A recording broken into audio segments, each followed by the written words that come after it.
That's my girl. That's my girl. Morning! Ayan, kami ni Diva ay nandito sa golf course. Kung nakikita niyo siya, nagtatatakbo na naman siya. Ayan, time check is 8:30 na siguro ng umaga. At ito, ngayon ay dito ko siya dinala kasi kahapon kami ay nakapag-beach na kami kahapon. So today, dito muna kami sa golf course. Kasi may lakad din ako after this one. So, samahan nyo kaming dalawa. Ikot na kami at umaambon na rin. So, pabalik na kami papuntang sasakyan. Pero medyo malayo-layo pa rin kasi nandito pa rin kami sa gitna ng golf course. We'll see you sa car na mga kadiba kasi umaambon. Ako nakapag-video kanina kasi kausap ko si Ann sa phone. So, nag-ano lang ng breakfast ko and then hinuga si Diva, dumiretso na siya dun sa loob, sa living room. Nasa couch actually siya nakahiga ngayon. Magre-ready lang ako kasi magkikita kami ni Love and Scotland. Then, dadaan muna ako sa garage or sa isang motors kasi ipapa-turn off ko yung lights ng aking overdue service sa aking sasakyan. So, ayan na nga.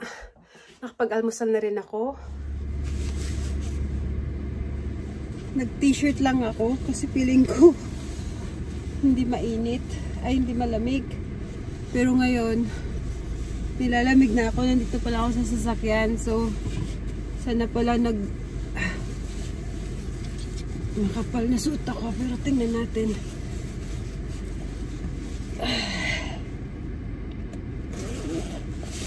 So, ayan na mga kadiba. Tayo na at puntahan natin si Love and Scotland. So, tara na.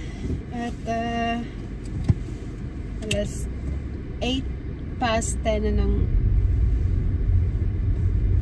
umaga. Nandito na ako sa dapat kong puntahan at nakita ko na yung agent na nagbenta sa akin itong sasakyan. So, antayin ko lang siya kasi mukhang busy pa. Tapos iaano ko yung sasakyan ko sa kanya para ma-turn off yung lights for the service.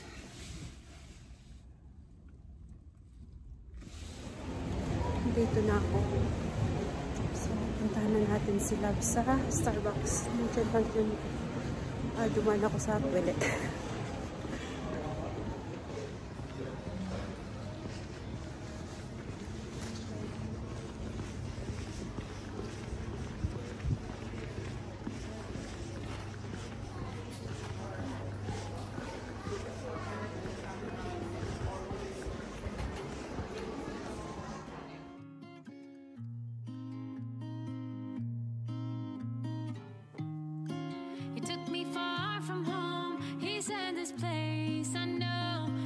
Make you confess, tell me your dirty secrets, yo. Get dressed fast, let's go. And if they chase us down, don't ever look back, you'll be safe in my arms. Jumped in his car, we hardly spoke, hardly a sound. He couldn't keep his eyes out on the road. He called me a star, he said you're gonna blow. 25 kilo till we pass the state line, so we should elope.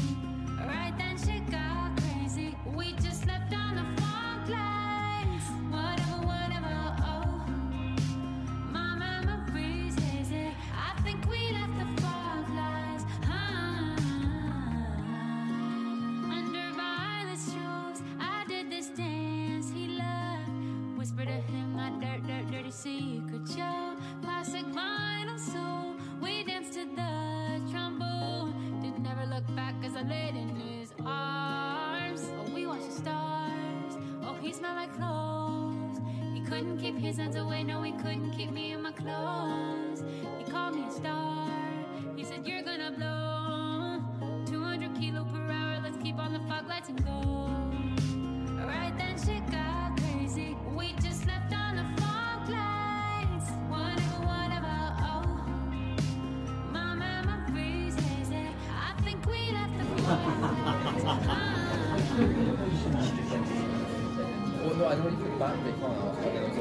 Hi, miss. Who are you? I don't know. Who am I? Grocery sila. Para sa mga anak niya.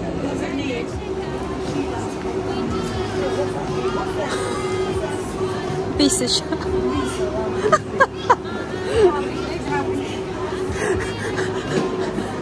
Mag-detour ka, girl. Mag-detour ka. Ayun na nga mga kadiba. Nandito na ako ulit sa garage or sa motors na pinagbilhan ko ito sasakyan. Kasi kanina wala yung aking agent. Actually, nandyan yung agent ko. Kaya lang sobrang busy niya. So sabi nga, back daw ako ng after 2 hours. So, try natin.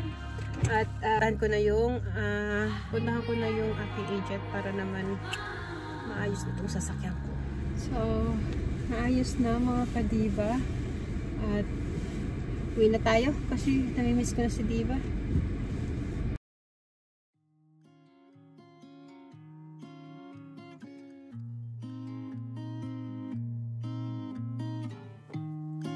He took me far from home. He said this place I know. It's a place make you confess. Tell me your dirty secrets, yo. Get yours fast, let's go. And if they chase us down, don't ever look back. You'll be safe in my arms. Jumped in his car. We hardly spoke. Hardly a sound. He couldn't keep his eyes out on the road. He called me a star. He said you're gonna blow. 25 kilo till we pass the state line, so we should eat low. Right then she got crazy. We just stepped on the fog lights. Whatever, oh. My memory's hazy. I think we left the fog lights. Under by the streets, I did this dance he loved. Whispered at him like dirty secrets, yo. Classic vinyl soul. We danced to the trombone. Never looked back as I laid in his arms. We watched the stars. Oh, he smelled like clothes. He couldn't keep his hands away. No, he couldn't keep me in my clothes. He called me a star. He said you're gonna blow. 200 kilo per hour. Let's keep on the fog lights and go. Happy? Right then she got crazy. Happy? We just stepped on the fog lights. Good girl. Whatever, oh. Is it nice? Ah, look at that tail. Happy siya. Very good, darling. Very good. Keep going. Okay? Good girl. So that means nandito na ako sa bahay mga kadiba.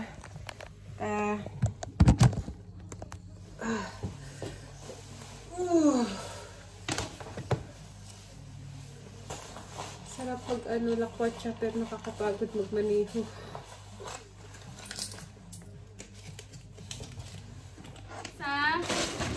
Home bargain bago ako umuwi. Kasi yung sasakyan ko, pinark ko talaga siya sa may harap mismo ng home bargain. Ay, kiss my good girl. So, bumili ako ng sponge. And of course, yung dental stick ni Diva na open na kasi binigyan ko na siya ng isa. As you can see, nakita nyo naman. Tuntua siya nung kinain niya.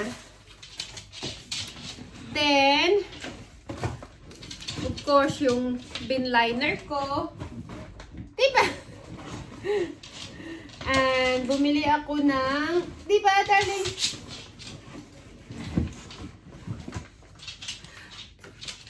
Johnson Baby Shampoo. Try ko to kay Diva actually for her pag nag-shower siya. So, ay! Point ko yan! Bumili ako ng pang kitchen cleaner. Then, what did I? Siyempre, shampoo at saka conditioner. Meron pa, pero kailangan ko na mag-stock kasi malapit na maubos. And then, bumili ako ng dalawang car air freshener ko kasi yung sa akin wala na siyang amoy. Amoy Diva na yung sasakyan ko. Ito, para sa natin, alam na, mga babae. Tapos bumili ako ng dalawang pang kilikili. kaysa ano kundi dalawa. Para may extra. Then, ito na uli. Isang jumbo uli para kay Diva. O, mupo siya. And then, kanina, napaisip ako, parang gusto kong mag-soft drinks. Pero hindi ko siya na inom. Inumin ko siya mamaya. Siguro. Would you like one? But you're a big muscles already. You have one already, darling. Give me a kiss.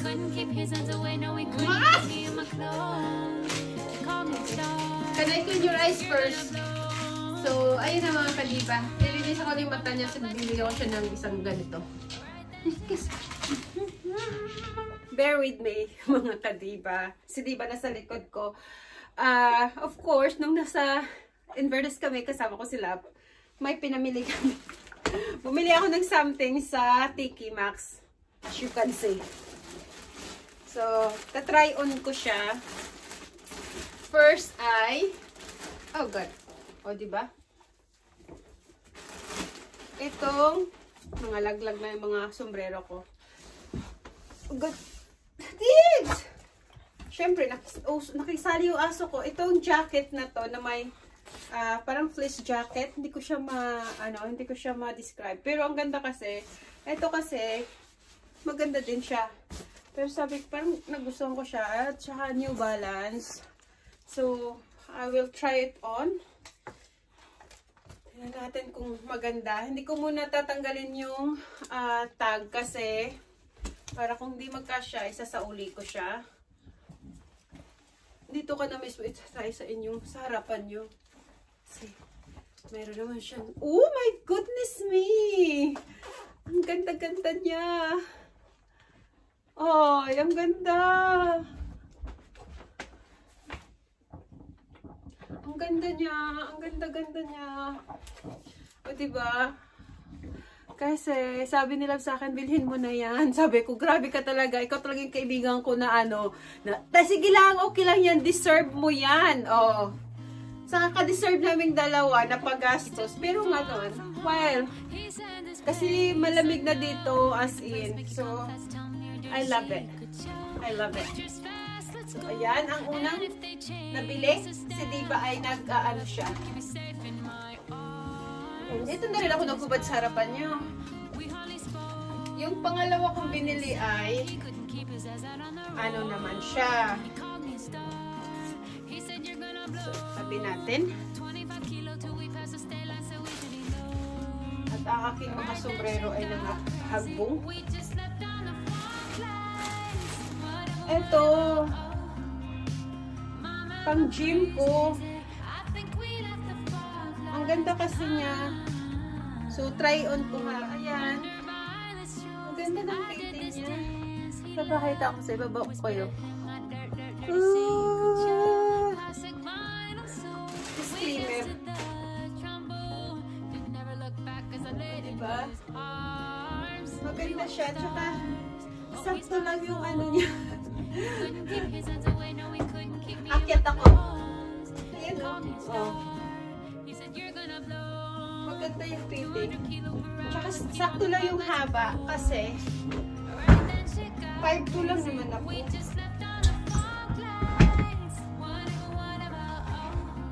So pwede itong pang trabaho.